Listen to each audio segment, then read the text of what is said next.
जीत fix. ऐसे कौन से दो शब्द हैं जो एक हारते हुए इंसान की जीत फिक्स कर देते हैं? रुकना मत, रुकना मत। रात हो जाए तो रुकना मत, क्योंकि धरती चल रही है। जोश बुझे तो बुझना मत, क्योंकि सूरज जल रहा है। अगर वो रुक गया तो सब खत्म हो गया। थक गया है तो थोड़ा आराम कर ले, लेकिन रुकना मत। आंखें दुख गई है तो पानी से धो ले, लेकिन रुकना मत। नींद आने लगी है तो उठ के थोड़ा चल ले, लेकिन रुकना मत। भूख लगी है तो थोड़ा खा ले, लेकिन रुकना मत। रुकना मत। तेरा टाइम अभी आया नहीं है, तुझे अभी सब कुछ मिला नहीं है, तू रुकना मत। तेरे मोहल्ले के सब लोग अभी सोए नहीं है, तू रुकना मत। तेरे पास टाइम कम है, तू रुकना मत। देख कितना टाइम बीत गया देखते देखते, पता चला आगे भी पता नहीं चलेगा, लेकिन तू रुकना मत। शरीर से जान भी निकलने वाली हो तो भी रुकना मत। कोई रुकने के लिए बोले तो बिल्कुल मत रुकना। जो रुक गया मानो तभी मर गया।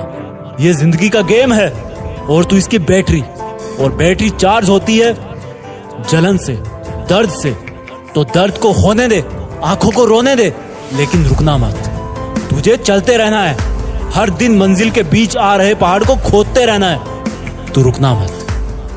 नींद से उठते ही अपने काम पर लग जाना। तेरी दिन की पहली और आखिरी थॉट यही होनी चाहिए कि अब क्या करूं ऐसा कि मंजिल के और करीब पहुंच जाऊं। मंजिल के बीच आ रहे पहाड़ को कैसे तोड़ूं? पर तू सोचते सोचते भी रुकना मत। सोचते रहना, चलते रहना, सोचते रहना, मेहनत करते रहना, लेकिन रुकना मत। रात को 12 बजे उठने का मन करे तो उठ जाना। बारिश में नहाने का मन करे तो नहा लेना, लेकिन रुकना मत।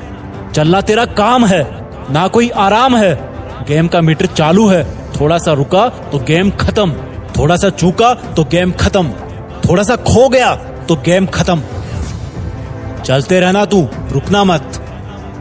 हो गया अगर मन उदास, छोड़ के चला गया है कोई खास, तो उसको जाने देना, रुकना मत। हो दोपहरी या कोई सर्द रात, चाहे कोई ना हो तेरे साथ, पर तू रुकना मत। कितने ही मुकाम आएंगे जिन पर तेरा मन तुझे बैठने को कहेगा, थक कर सो जाने को कहेगा, लेकिन तू रुकना मत। कोई 2 कदम का सफर नहीं है तेरा, तेरा मीलों का रास्ता है, इसलिए तू रुकना मत। कोई गुलाब नहीं देगा तुम्हें रास्ते में, कांटे जहां तहां बिछे होंगे, इधर उधर भी होंगे, तेरे पैरों तले भी होंगे, लेकिन तू रुकना मत। तेरी पूरी थकान उतर जाएगी मंजिल पे जाने के बाद, सुकून भरे होंगे तेरे तब जज्बात, इसलिए तू रुकना मत। रुकना मत। थक गया है तो थोड़ा आराम कर ले, लेकिन रुकना मत। इस वीडियो को लाइक और शेयर करने का मन करे तो रुकना मत। जीत फिक्स चैनल को सब्सक्राइब करने का मन करे तो रुकना मत।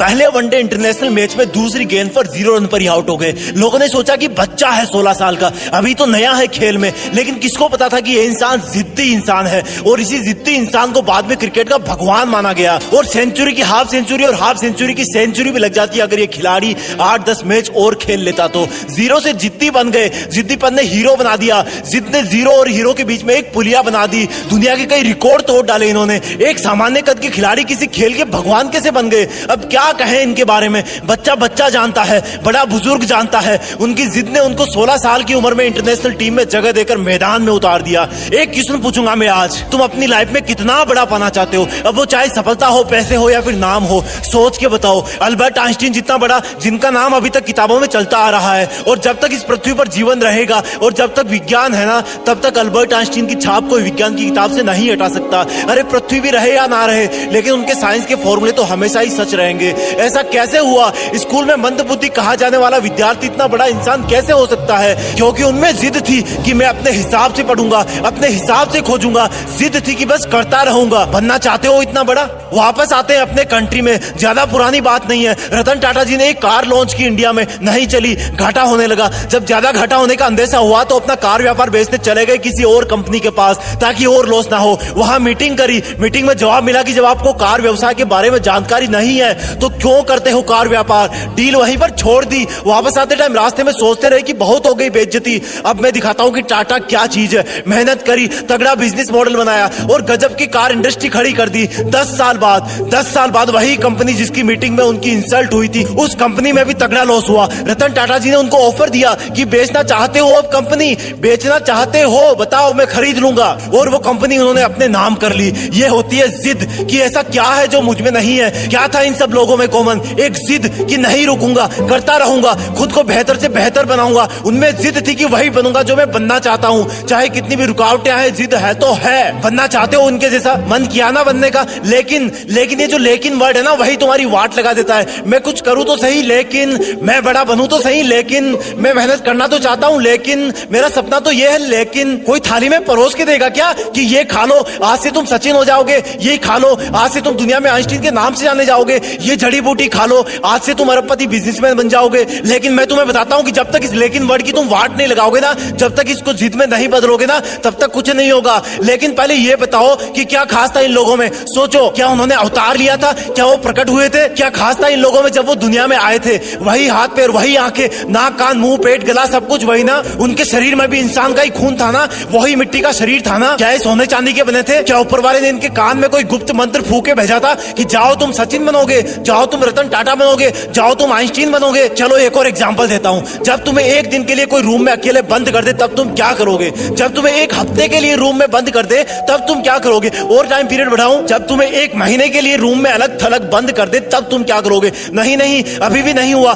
अगर तुम्हें एक साल के लिए किसी काल कोठरी में बंद कर दिया जाए, तब तुम क्या करोगे? जान निकल जाएगी ना। अब मैं तुम्हें एकदम से कहूं कि नहीं यार, तुम्हें तो 27 साल तक जेल में रहना है, तो तुम तो जीने की उम्मीद ही छोड़ दोगे ना, क्योंकि बाहर आओगे तब तक शरीर कमजोर पड़ जाएगा, आंखें धुंधली हो जाएगी, तुम्हारे कई बुजुर्ग रिश्तेदार परलोक सिधार जाएंगे, शायद तुम्हारी पर्सनल लाइफ भी तहस नहस हो जाएगी। लेकिन क्या कोई सोच सकता है कि एक इंसान को 27 साल जेल में रहना पड़ेगा, और जब वो महान हिम्मत वाले इंसान जेल से बाहर आएंगे तो उनके आने के 5 साल के अंदर ही साउथ अफ्रीका के राष्ट्रपति बना दिए जाएंगे? क्या बोलोगे इनको? कोई शब्द नहीं है इनकी जिद के आगे। अब यही सोचोगे ना कि उनका तो कोई जुगाड़ होगा। अरे यार, जुगाड़ होता तो वो जेल में ही क्यों जाते? ये सोचोगे ना कि उनको जेल में कोई अच्छा खाना पीना मिल रहा होगा जिससे वो स्वस्थ रहे होंगे। अरे यार, क्या मिलता होगा उनको जेल में? पूरी दुनिया ने एक जिद वाले कैदी इंसान को किसी देश का चहेता राष्ट्रपति बनते देखा। भारत से भी भारत रत्न अवार्ड जीत करके ले गए वो, करोड़ों दिल जीत के ले गए वो। अब बोलोगे कि ऐसा तो कोई ना कोई होता ही है यार करोड़ों में। हाँ, ये बात सही है, क्योंकि करोड़ों में एक ही वो इंसान होता है जिसके पास इतनी जिद होती है। वो इंसान बार बार गिरता है, बार बार उठता है, गिरता है, उठता है, लेकिन फिर गिर जाता है, लेकिन उठना नहीं छोड़ता, क्योंकि वो जिद्दी होता है।